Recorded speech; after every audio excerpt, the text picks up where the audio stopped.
Hey everyone! Welcome back to the channel, where we dive deep into the most thrilling movies you can't stop thinking about.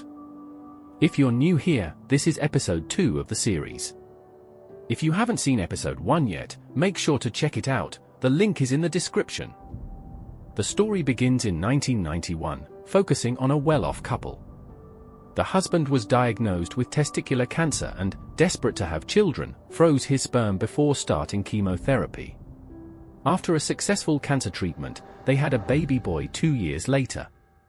The father showered the child with love, but it was later discovered that the wrong sperm sample had been used. Hee-jun narrates this story in a hospital setting.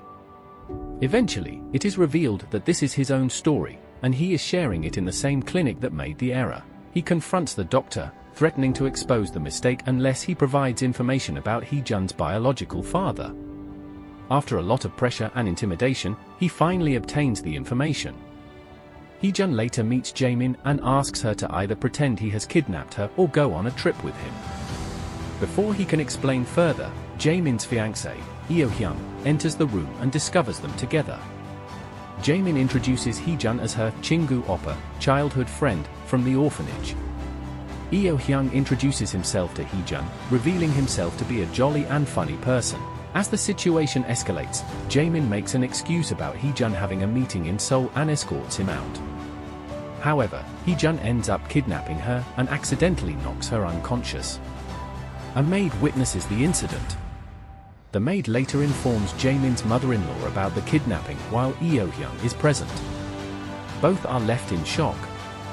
Meanwhile, Hee-jun calls someone to track down his biological family. Jaemin regains consciousness and tries to escape, but Hee-jun receives a call from his assistant, Ki-ho, who is being beaten by members of a gangster group. They demand to know Hee-jun's location, but Ki-ho refuses to reveal it, claiming he will deal with Hee-jun himself. While Jaemin is washing her dirty clothes in a river, she recalls a flashback. Eo-hyung had stopped her the previous night when she was running away, just to gift her flower-shaped shoes in a larger size, as her previous ones had been too tight.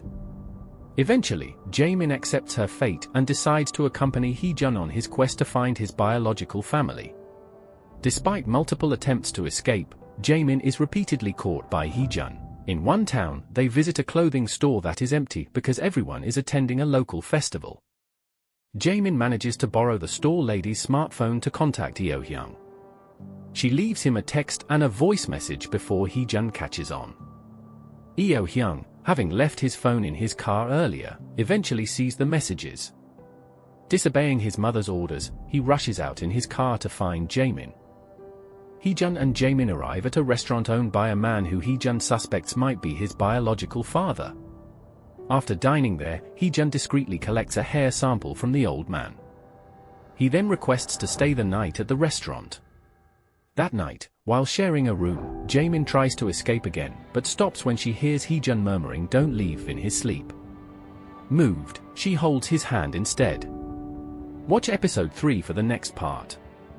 Hit that like button, share this video with your thriller-loving friends, and don't forget to subscribe for more deep dives into unforgettable films. And hey, tap that bell icon to stay updated, because we've got more twists and turns coming your way. Thanks for tuning in. And I'll catch you in the next one. Bye.